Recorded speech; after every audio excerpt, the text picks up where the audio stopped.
Now it is time for the last word with Lawrence O'Donnell. Good evening, Lawrence. Good evening, Alex. We're going to hear at the end of the hour tonight from a really great campaigner, a vice presidential campaigner, and that was Joe Biden, who was the very first guest on this program when he was vice president 13 years ago. I'm going to show a clip of that because it's really a model of how he could be campaigning, should be campaigning right now, and is certainly trying to campaign right now. Now, this, of course, involves a second or two of me on the screen 13 years ago, where You're like Benjamin Button. I'm not even going to hear it. You're getting younger. I look like I'm in better. high school. Like I don't look old enough to do this job 13 years ago. It's like Listen. It's shocking. Like a fine wine, Lawrence. Something's like happened. Fine wine. I do not. I recognize Joe Biden, but I don't recognize me in this. I'll be watching. I'll be the judge of that. Have a great show. Thanks, Alex. Thank you. Bye. Imagine you are one of the hundreds of people in New York, in Manhattan, who got your jury duty notice and are asked to assemble Monday morning at 10 a.m. in a courtroom where the jury in the case of the People versus Trump will be tried. After you take your seat in the jury pool, Judge Juan Merchan will describe the case summary in exactly these words. The defendant, Donald Trump, is charged with 34 counts of falsifying business records in the first degree. The allegations are in substance that Donald Trump falsified business records to conceal an agreement with others to unlawfully influence the 2016 presidential election. Specifically, it is alleged that Donald Trump made or caused false business records to hide the true nature of payments made to Michael Cohen by characterizing them as payment for legal services rendered pursuant to a retainer agreement. The people allege that, in fact, the payments were intended to reimburse Michael Cohen for money he paid to Stephanie Clifford, also known as Stormy Daniels, in the weeks before the presidential election to prevent her from publicly revealing details about a past sexual encounter with Donald Trump. And while you are sitting there in the jury pool, listening to the judge describe this case to you, Donald Trump is sitting at the defense table looking like this. Let's take that back down to a half screen of Donald Trump. Now, we normally don't allow Donald Trump to occupy your full television screen during this program. But for this one time, as you consider yourself sitting there on Monday in the position of a juror looking at him, let's look at what they will actually see without hearing a word from Donald Trump. And for that, we're going to go back to the full screen so you can take in what this man actually looks like now. Donald Trump is likely to be sitting there as he is in this recent campaign videos. That's a picture of him when he's trying to look his absolute best in his campaign video, which in his mind includes a face partially covered in some form of homemade bronzer in which he always forgets the ears. He always forgets his ears are visible, showing the real color of Donald Trump in contrast to the mud brown that he has decided makes him look his best. And to some eyes, actually makes him look like a horror movie character. That is not a face you want to present to a criminal jury whose job it is to concentrate on the evidence in the case. Those jurors will be listening to Judge Merchan's questions while having trouble fighting the urge to steal another peek at that profoundly strange-looking man sitting at the defense table, whose voice they will probably never hear in court. Because it is impossible, as Donald Trump and his lawyers know, for Donald Trump to testify under oath without committing perjury. perjury that he will not get away with. And Donald Trump will not be able to testify under oath and get away with trying to lie about what actually happened when he was alone in his hotel room with Stormy Daniels, who will testify under oath about what happened in that room. Donald Trump will not be able to get on the witness stand and successfully lie about his communications and conversations with Michael Cohen about paying off Stormy Daniels so that his presidential campaign could survive. And Michael Cohen will testify about that. And so with Donald Trump unable to testify in his own defense, the only thing he brings to his defense is that silent, discolored face. A face that lies to you without Donald Trump saying a word. A face that claims to be a color of brown that is betrayed by his 77-year-old pink ears. A face that is topped by hair, that is lying to you about exactly where Donald Trump's hairline might actually be. Every day that the jurors spend in that courtroom with defendant Trump, they will be wondering how he can be so deeply oblivious to the truth of what he looks like, with that stuff that he slaps on his face. Some of them will be thinking correctly he can afford the best professional makeup, but this is what he chooses. They will be wondering about what other truths about himself is Donald Trump unable to admit. They will be wondering why he literally cannot look at himself in a mirror. That silent face will be the only way that Donald Trump, in effect, testifies to his first criminal jury. And what those jurors will see on that face every day in that courtroom is a lie. No matter how many days those jurors spend in that room with Donald Trump, they will never come to understand why he chooses to look like that. But they will easily be able to figure out why he paid Stormy Daniels. The evidence will show that he paid Stormy Daniels in order to be elected president. Many of the people in that jury pool will no doubt be afraid of Donald Trump because they have seen what his followers are willing to do for him on January 6th. In court, the jury selection process is referred to as a voir dire, French, meaning to see, to say. The court sees the potential jurors and hears what they say. When the potential jurors are asked simple questions like, what do you do for a living? And who is your current employer? Or do you have any children? They could easily be reluctant to let Donald Trump hear the answers to those questions.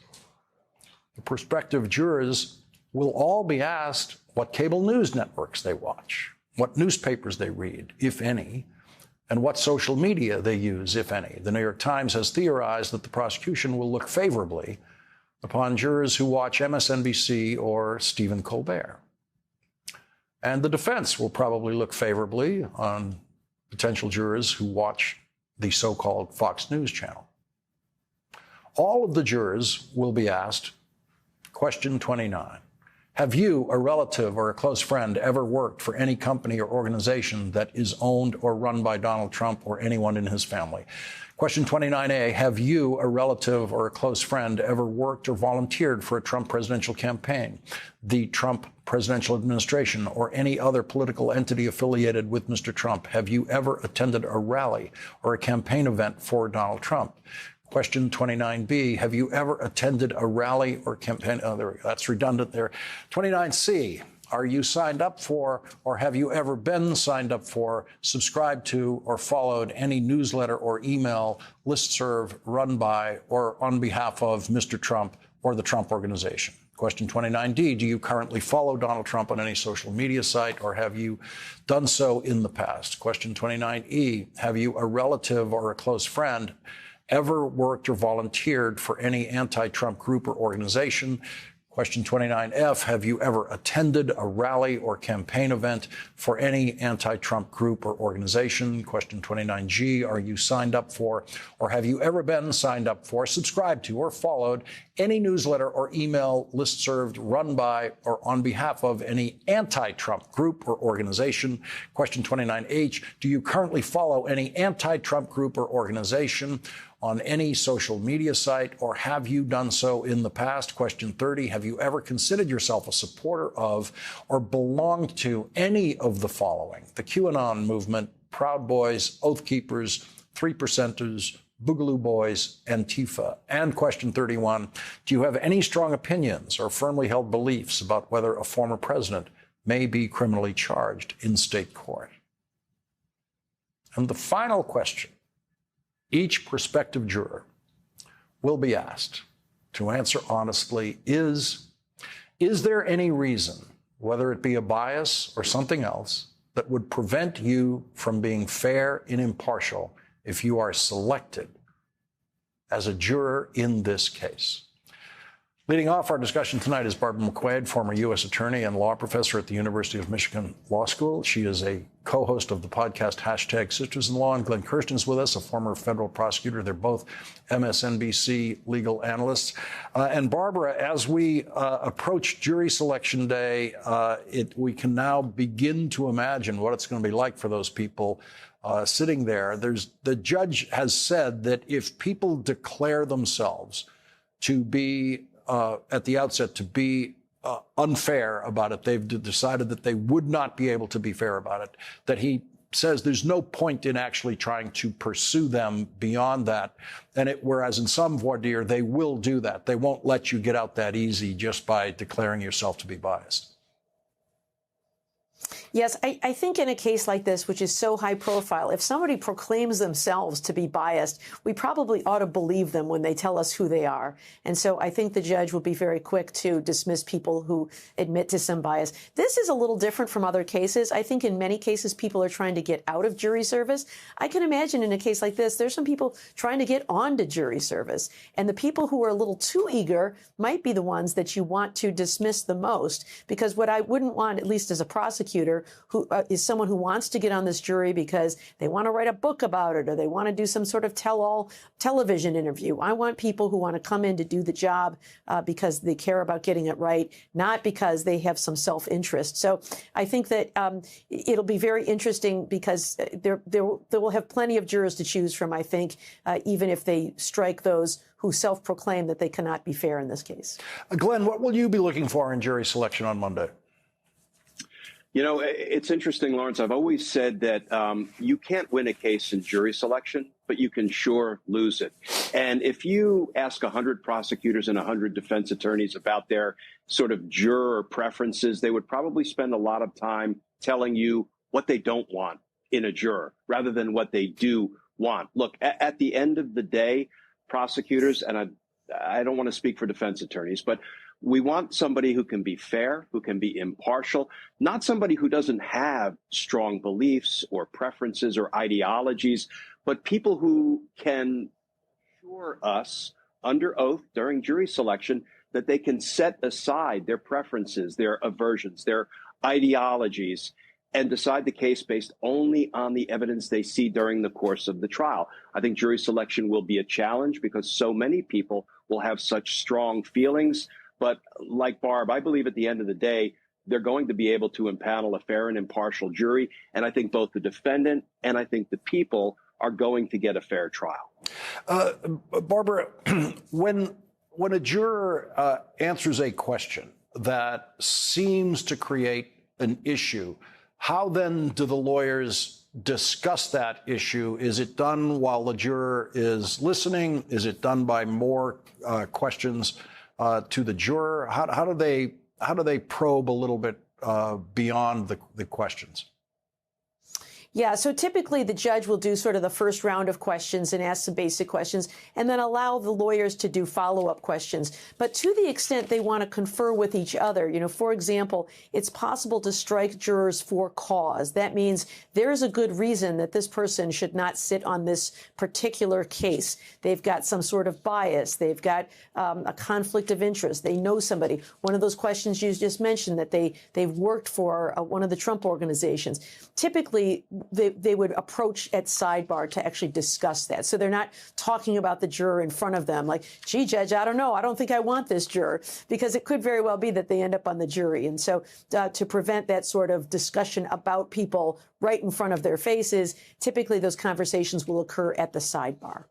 And Glenn, what is it like for jurors in a case like this with this level of visibility? There's three different possibilities of people who on this thing of wanting to be on the jury. I want to be on the jury because I want to convict Donald Trump, or I want to be on the jury because I want to acquit Donald Trump. I want to be on the jury just because it's a historic jury. This is the first criminal jury of a former president. There's just a variety of ways in which people might have an incentive to want to be on that jury. Yeah, and I think the parties, the prosecutors, the defense attorney, and the judge are going to want to try to sniff out any moles, anybody who they think might be trying to creep onto the jury for nefarious reasons. And I will say, I picked a lot of juries. I know Barb has picked a lot of juries. Once these jurors are placed under oath and they're asked some very pointed and even personal questions by the judge, and then follow-up questions by the prosecution, by the defense attorneys, you can usually get a pretty good read, a pretty good sense with respect to whether they're being straight or whether they seem to have an agenda. And then it's going to be up to the parties to decide, okay, do we want to challenge this person for cause because there's something that's not quite right in the answers they're giving or their demeanor when they're giving the answers? Or does it not rise to a challenge for cause? So maybe we'll want to use one of our 10 peremptory strikes. You can strike a juror for any reason at all except race, ethnicity, or gender, any other reason that you just have a bad feeling about the juror. And that's where you will exercise your 10 peremptory strikes to try to get rid of jurors you think will not give your side a fair shake. Barbara, quickly before we go, so you can't strike a juror because of race or because of gender. How does the judge know that that's why you're doing it? There is a case on this, Lawrence, called Batson v. Kentucky, and there's a whole process for this.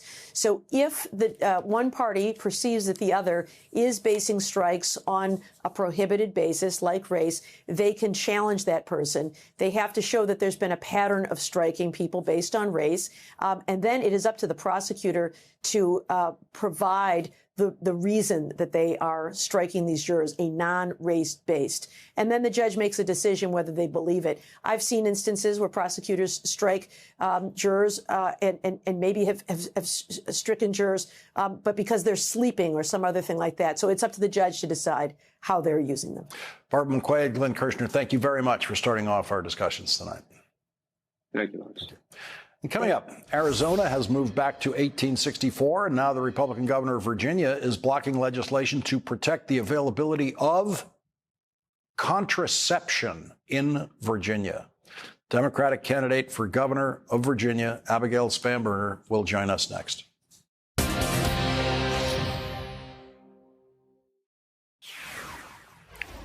Today, neither of the former presidents who campaigned on overturning Roe versus Wade said that they are proud of what they did. George W. Bush lives his life behind a wall in Texas where no one asks him any questions about how he feels about the justices he appointed, Chief Justice John Roberts and Justice Samuel Alito, who wrote the opinion overturning Roe versus Wade. Without those Bush judges on the Supreme Court, it could not have happened. George W. Bush's father, who is no longer with us, appointed Clarence Thomas to the United States Supreme Court, where Clarence Thomas waited patiently for 30 years to overturn Roe versus Wade. It is the work of the last three Republican presidents and everyone who helped their campaigns that has sent the state of Arizona back to life in 1864, when they had no running water, no electricity, no toilets.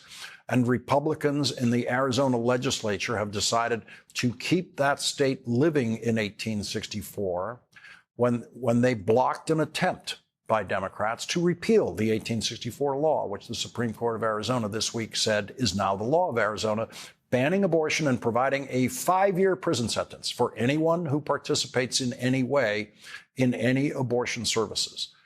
President Biden's reelection campaign has rushed into Arizona with an aggressive television advertising campaign about the stakes for the people of Arizona. Because of Donald Trump, millions of women lost the fundamental freedom to control their own bodies. And now, women's lives are in danger because of that. The question is, if Donald Trump gets back in power, what freedom will you lose next? Your body and your decisions belong to you, not the government, not Donald Trump. I will fight like hell to get your freedom back. I'm Joe Biden, and I approve this message. In the state of Virginia, the Democrats in the legislature passed a bill to protect access to contraception. The Republican governor of the state, Glenn Youngkin, did not sign or veto the bill. Instead, he rewrote it and sent it back to the legislature as the Virginia Constitution allows. The Democrats in the legislature said Governor Youngkin chose to gut the legislation, deleting protections for people to use IUDs, condoms, birth control pills, and emergency contraceptives, and erasing the mechanism for Virginians to ensure that our rights are enforced. Joining us now is Virginia Democratic Congresswoman Abigail Spanberger, who has announced she will be a candidate for governor of Virginia in 2025. Thank you very much for joining us tonight. Is Governor Youngkin trying to preserve his possibility of being chosen as Donald Trump's vice presidential running mate? I don't know what it is that he is doing, but I know that it is out of step with what it is that the people of Virginia want. This was important legislation that Senator Ghazala Hashmi and Delegate Sia Price wrote thoughtfully and purposefully to ensure that in Virginia we would have the right to contraception, which is detailed and outlined and named, the right to IUDs and emergency contraception. And Governor Youngkin said he would not sign this bill because he said it went too far. And the reality is that in the wake of the Dobbs decision, we knew that it was not just about abortion, that the restrictions would go further. And when thoughtful legislators like Senator Hashmi and Delegate Price try to move forward to protect the access to contraception that is our rights in Virginia and across the country, to have the governor say that it goes too far is just outrageous. And Justice Clarence Thomas has said that the Supreme Court should absolutely revisit any constitutional protections that they have provided for contraception under certain privacy doctrines. And Clarence Thomas very much wants to get rid of them. So states would need that protection if Clarence Thomas gets his way. It was clearly written in his opinion supporting the Dobbs decision. Absolutely. And that's. Go ahead. And that's why this is so just unbelievable, because when the Dobbs decision was put forth and we expressed it at the federal level as a member of Congress, we voted to protect access to contraception because we knew that these would be the threats that would be coming. And we've seen threats to IVF in Alabama. We've seen lack of access to emergency contraception. And now to have a governor say that it goes too far to codify in law the protection that women across Virginia, it's not just women, that anyone who wants to have access to contraception, be it in Virginia or anywhere else in the country, the fact that the governor would say that's a step too far it's a clear outcome. When the Dobbs decision was made, this was foreseeable. And this is why we need legislators committed to protecting our rights. And this is why, as governor of Virginia, I will absolutely be committed to protecting our reproductive rights, to include abortion care and access to birth control. Congresswoman Abigail Spanberger, now candidate for governor of Virginia, thank you very much for joining us tonight. Thank you for having me. Coming up, Vice President Harris made an important announcement today for the Biden administration about something on which Donald Trump promises to do absolutely nothing. That's next with the Biden-Harris campaign co-chair, Congressman James Clyburn.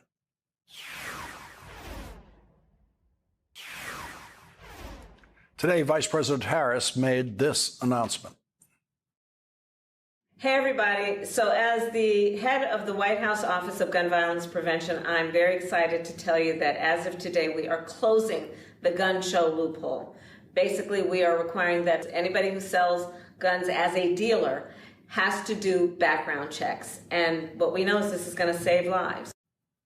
And here is the Trump position on gun safety. During my 4 years, nothing happened, and there was great pressure on me having to do with guns. We did nothing. We didn't yield. When I'm back in the Oval Office, no one will lay a finger on your firearms. It's not going to happen. Another pressing issue for which Donald Trump has promised to do absolutely nothing is student debt. My administration will propose a new rule to cancel up to $20,000 in runaway interest for any borrower that owes more now than when they started paying the loan. That's a big difference. And for low and middle class families enrolled in my SAVE program, we'll cancel all of your interest, Second, we plan to cancel student debt for borrowers who still owe student loans, even though they started repaying them more than 2 decades ago.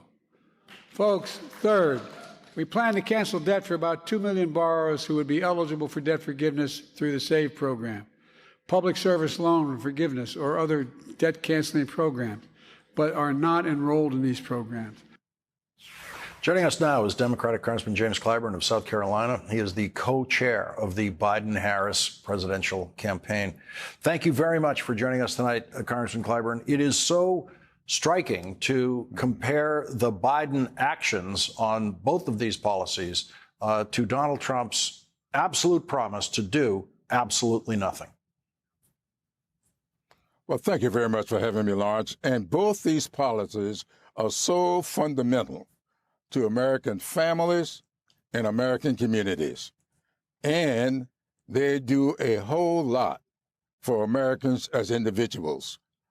You know, when I think about the so-called Safer Communities Act, which I thought was a real good effort, and I see what the president is now doing to implement that act, I think about that day when I got the message of what happened down in Charleston when those 9 poor souls were murdered, all because of the lack of a background check. If that young man had been allowed to complete his background check, he would not have been able to purchase that gun because he was not eligible to have a gun. And so what the president is doing here, and thanks to the vice president's oversight of this, we are going to close those loopholes, especially those loopholes dealing with gun sales and gun shows, people selling guns out of the trunks of their automobiles, people not being subjected to the licenses that they're going to need. This law will bring all that into line, and I think it's one of the best things that the president could do to implement the Safer Communities Act. This is the first time in 30 years that anything like that has been done. So the former president is correct. When he was there for 4 years, he did nothing. But the American people wanted something to be done.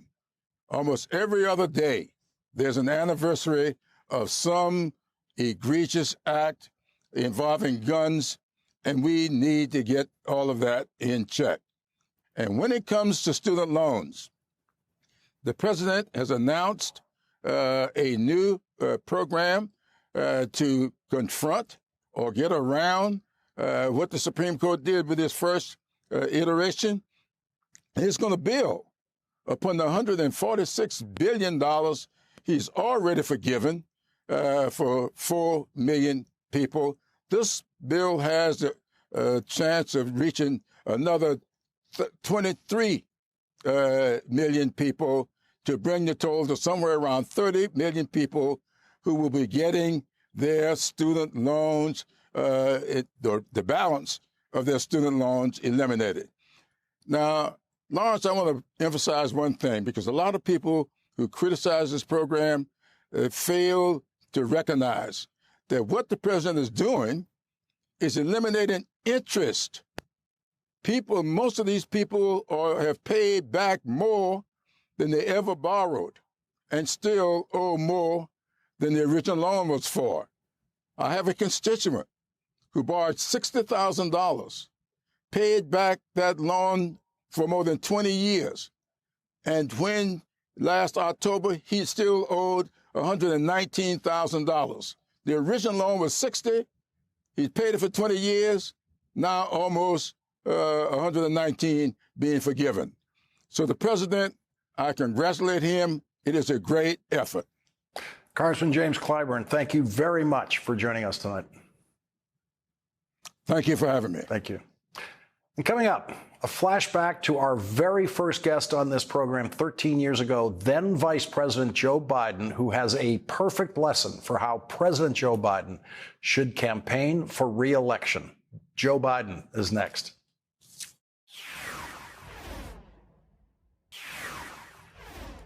Here is a flashback to the very first guest on the very first episode of this program 13 years ago. You and I had a mutual friend, Pat Moynihan. When you were running his show and I was his colleague, a majority in the Senate used to mean 51 votes. Since we've gotten elected, Barack Obama and Joe Biden, there's a new majority in the Senate, 60 votes. What the president's been able to do has been truly remarkable with the help of a Democratic Congress. And so those who didn't get everything they wanted, it's time to just buck up here, understand that we can make things better, continue to move forward, but not yield the playing field to those folks who are against everything that we stand for in terms of the initiatives we put forward. You know, I didn't think of myself as running Pat Moynihan's show. Liz Moynihan ran Pat Moynihan's show, as you can remember. That's true. That could be Joe Biden's argument for re-election today. For those who didn't get everything they wanted, it's time to just buck up here, understand we can make things better, continue to move forward, but not yield the playing field to those folks who are against everything that we stand for. That is certainly what Pat Moynihan would be saying if he were still here to campaign for his dear friend Joe Biden's re-election. Daniel Patrick Moynihan served 24 years in the Senate with Joe Biden. Before the Senate, from his position as a tenured Harvard professor, Professor Moynihan went back and forth to government as first an Assistant Secretary of Labor for President John F. Kennedy. Pat Moynihan continued to serve in the administration of President Lyndon Johnson after President Kennedy's assassination. In those days, it was common for presidents to appoint members of the opposite party to some important positions. And so Pat Moynihan served as ambassador to India and ambassador to the United Nations in Republican administrations. The story of Pat Moynihan's life growing up, the son of a single mother who was a bartender while he was shining shoes in Times Square, to become a public policy visionary, is told in the new PBS American Masters documentary titled simply Moynihan. Pat Moynihan wrote probably the first memo about global warming in the American government, written in 1969. And that is part of how the Nixon presidency became so active on the environment. The Environmental Protection Agency was created during the Nixon presidency, thanks in part to Daniel Patrick Moynihan. Pat Moynihan's primary focus while working in the White House was on social policy, especially ways to improve the welfare system and change it into a program that could actually help lift people out of poverty. He's trying to get Johnson to understand this culture of poverty and racism that was assaulting the poor Negro family.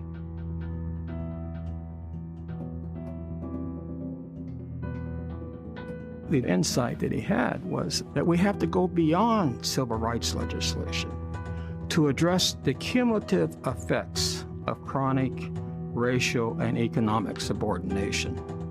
And what he was saying was that we need to move beyond issues of liberty and address issues of equality.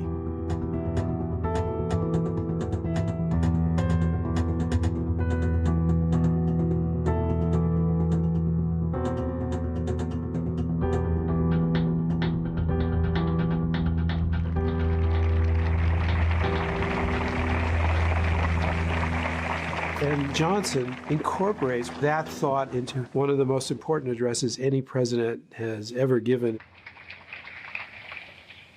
But freedom is not enough. You do not take a person who for years has been hobbled by chains and liberate him, bring him up to the starting line of a race, and then say, you are free to compete with all the others, and still justly believe that you have been completely fair. This is the core of the liberal anthem that LBJ stood for. I remember listening very carefully to President Johnson's speech at Howard University in 1965, and I said, you know, this resonates with me. And it was based on the Moynihan Report. One of the reasons why Moynihan Report ended up blowing up in Moynihan's face is the document was never meant for public perusal. It is written in a very bombastic way. It was written to get the attention of politicians. Unless you took the time, and who does, to look into what Moynihan himself said were the causes, you would have taken up this view that these people just have to get their families together and everything will be fine. And that was what many in the black community believed they had to rebut. The advocacy for unequal preferential treatment, the advocacy for a minimum level of income for the family, the advocacy for a big jobs program. The kind of solutions Moynihan advocated for are, I would say, even in the time, were radical, and are very, very radical now. You know, the Moynihan Report was the last point where you had a federal official making an argument, an implicit argument, for massive investment in African-American communities, massive benevolent investment, and tying that case for investment to history. That is something that just really wouldn't happen today.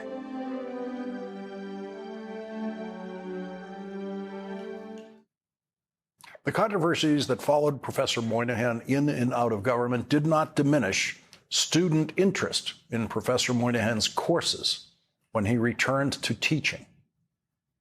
I was a freshman at Harvard in '67, and Pat Moynihan's course was well known because he was a brilliant man, but he had practical experience. When Professor Moynihan was elected to the Senate, he worked his way up to the chairmanship of the Senate Finance Committee because he knew from his time working on welfare policy in the White House that the Senate Finance Committee actually controls not just taxation and international trade, but most of the important social policy of the federal government, including its biggest programs, Social Security, Medicare, Medicaid, unemployment insurance, and welfare. In the Senate, Pat Moynihan worked relentlessly to improve and strengthen all of those programs, knowing that they were crucial to the income security of millions of Americans.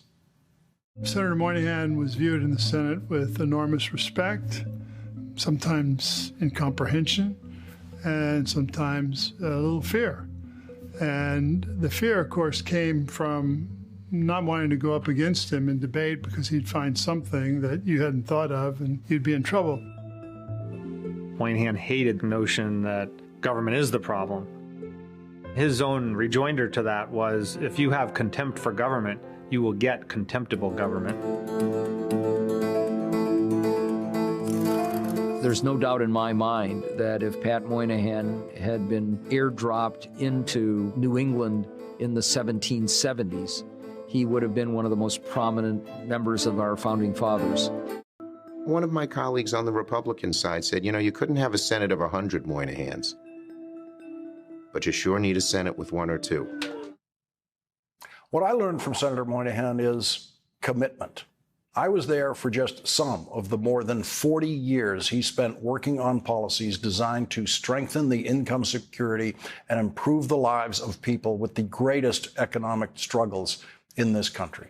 He spent decades trying to steer American foreign policy in more enlightened and helpful directions for this country and the world. And if you told him a project might take 30 years, then he'd say, well, then we'd better start now. And that's how long it took to complete the project now known as the glorious new Moynihan Train Hall at Penn Station in Manhattan. Senator Moynihan had the vision for that new train station 30 years ago. He went to work on it then, moving the federal government and state government and local government and Amtrak a bit closer to getting it done every year. Decades ago, decades before Moynihan Train Hall was completed, he had the architectural model of what you see there today in his office. He didn't live long enough to see that project completed or to ever see his name on that wall. But as with so many other things that he worked on, his commitment lives after him. Your guide through the PBS American Masters documentary, Moynihan, is the authoritative narration of recent Oscar nominee Jeffrey Wright. He rose to national celebrity as America's most famous representative to the United Nations. One word that's attached to you wherever you go until you're probably sick to death of it is flamboyant. The flamboyant Patrick Moynihan. Am I embarrassed to speak for a less than perfect democracy? Not one bit. Find me a better one. Moynihan is streaming on the PBS website, pbs.org, until April 26th, and is also available on the Canopy streaming service. Go to pbs.org, click Shows, and click American Masters for Moynihan. We'll be right back. Daniel Patrick Moynihan gets tonight's last word. Hey everyone, MSNBC has a new and improved app. You'll get real-time alerts and analysis, live blogs, in-depth essays, video highlights, and the best 2024 election coverage. Download the new MSNBC app. Here's how to do it. You tap on the App Store on your phone. You hit search on the bottom right corner. You type in MSNBC. You click on the MSNBC app. You click on Get or the cloud icon and enjoy it.